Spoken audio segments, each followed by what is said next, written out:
بسم اللہ الرحمن الرحیم۔ السلام علیکم دوستو، ہمارے چینل کو سبسکرائب کریں اور ویڈیو کو لائک اور شیئر کریں تاکہ ہمارا رابطہ بحال رہے۔ آواز کا پردہ ہے۔ اب دیکھیے کس حد تک نماز میں اس وقت عورتیں بھی شریک ہوتی تھی، اگرچہ حضور نے فرمایا مردوں کی صف بہترین سب سے آگے والی ہے اور سب سے بری صف سب سے پیچھے ہے، کیونکہ اس کے پیچھے پھر عورتوں کی صف ہوتی تھی، اور عورتوں کے لیے سب سے اچھی صف سب سے پچھلی والی ہے اور سب سے بری سب سے آگے والی ہے۔ سب سے آگے والوں کے سامنے پھر مرد ہوتے تھے، ان کی پشت ہوتی تھی۔ تو اسی طریقے سے اگر غلطی کی ہے تو مرد جو ہے کہے گا سبحان اللہ، امام سے غلطی ہو گئی ہے، مرد کیا کہے گا؟ سبحان اللہ۔ عورت کیا کرے گی؟ اپنے ایک ہاتھ کے پشت پر اپنا ہاتھ مارے گی، اپنی آواز نہیں نکالنی۔ آواز کا پردہ،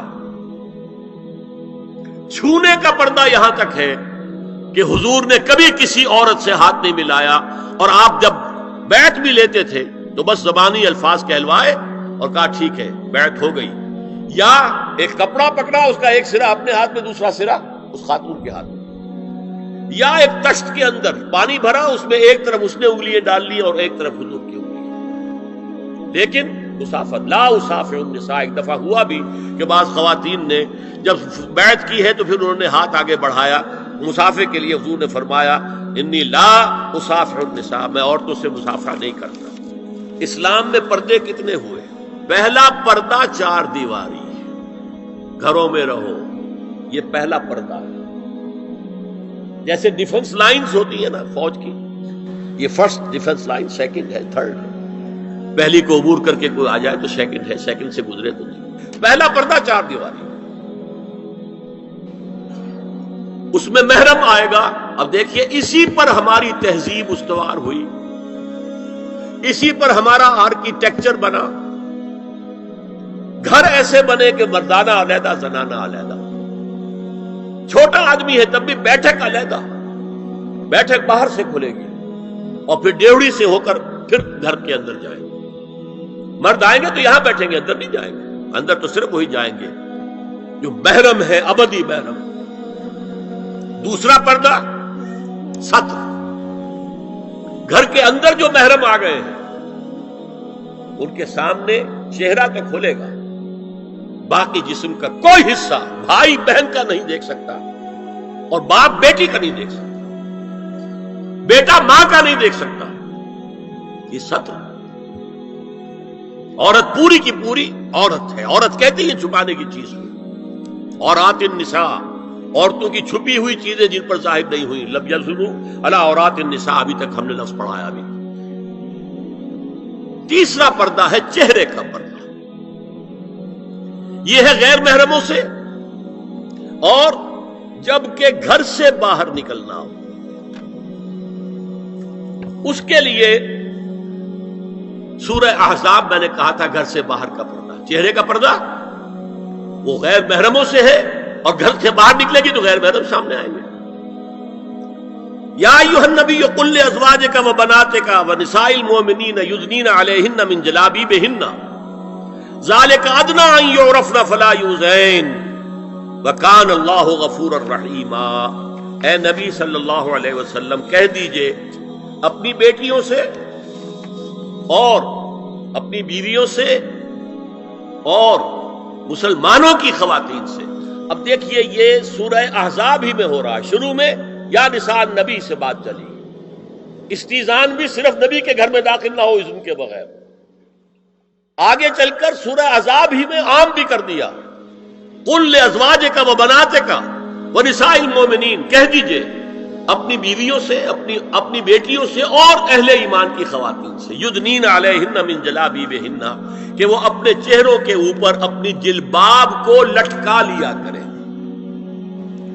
چہرہ چھپ جائے۔ اب اس کی تفسیر میں چاہتا ہوں کہ آپ کو جو مختلف مفسرین نے کی ہے وہ آپ کے سامنے میں رکھوں۔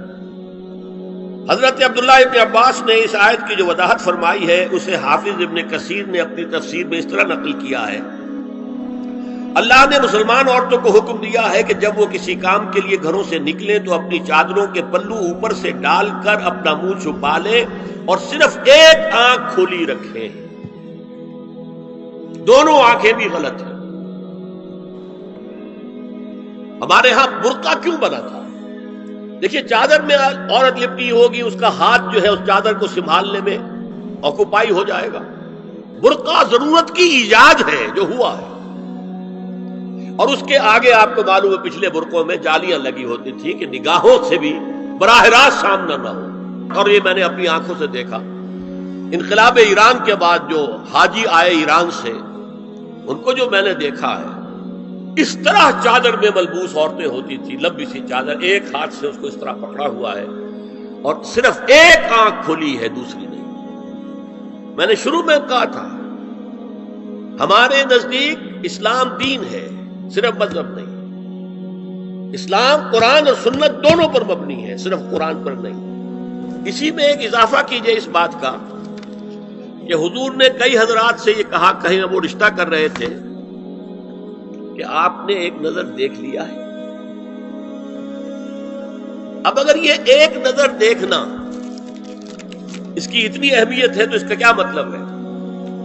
اگر تو صورتحال یہ ہوتی کہ ہر وقت چہرہ کھلا ہے، آ رہے جا رہے، تو ایک نظر دیکھنے کی کیا ضرورت ہے؟ وہ تو دیکھا دکھایا ہے۔ زمانہ آیا ہے بے حجابی کا، عام دیدار یار ہوگا۔ سکوت تھا پردہ دار جس کا، وہ راز اب آشکار ہوگا۔ تو ظاہر بات ہے وہاں پردہ ہو گیا تھا، تبھی تو تھا نا کہ ایک نظر دیکھ لو۔ آپ نے پوچھا ایک صحابی سے کہ رشتہ کہاں کیا؟ وہاں کیا ہے۔ تم نے ایک نظر دیکھ لیا ہے؟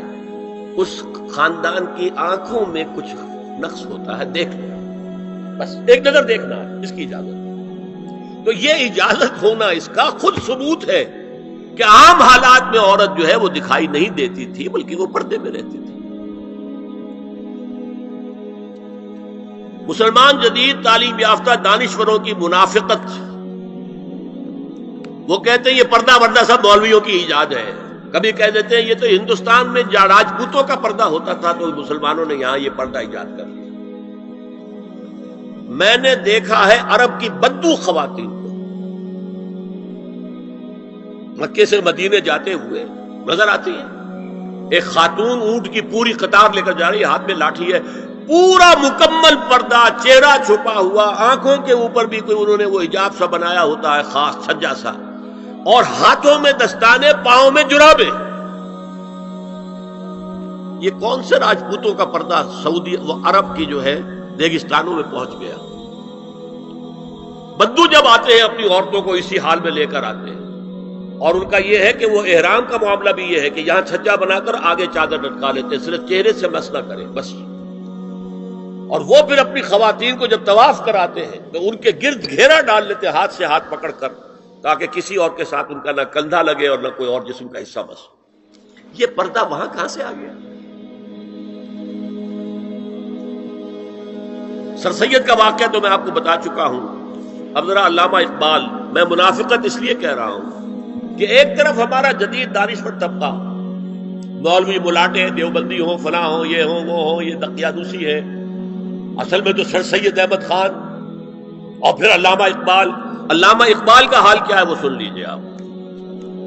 انگریز سرکار لارڈ ولنگٹن کے زمانے میں علامہ اقبال کو اپنا گورنر بنا کر جنوبی افریقہ بھیجنا چاہتے تھی۔ من جملہ دیگر شرائط کے ایک شرط یہ بھی تھی کہ تمام سرکاری تقریبات میں بیگم اقبال ان کے ہمراہ ہوں گی۔ علامہ اقبال نے یہ کہہ کر اس پیشکش کو ٹھکرا دیا، بے شک میں گناہگار مسلمان ہوں اور اعمال کے اعتبار سے مجھ سے بہت سی کوتاہیاں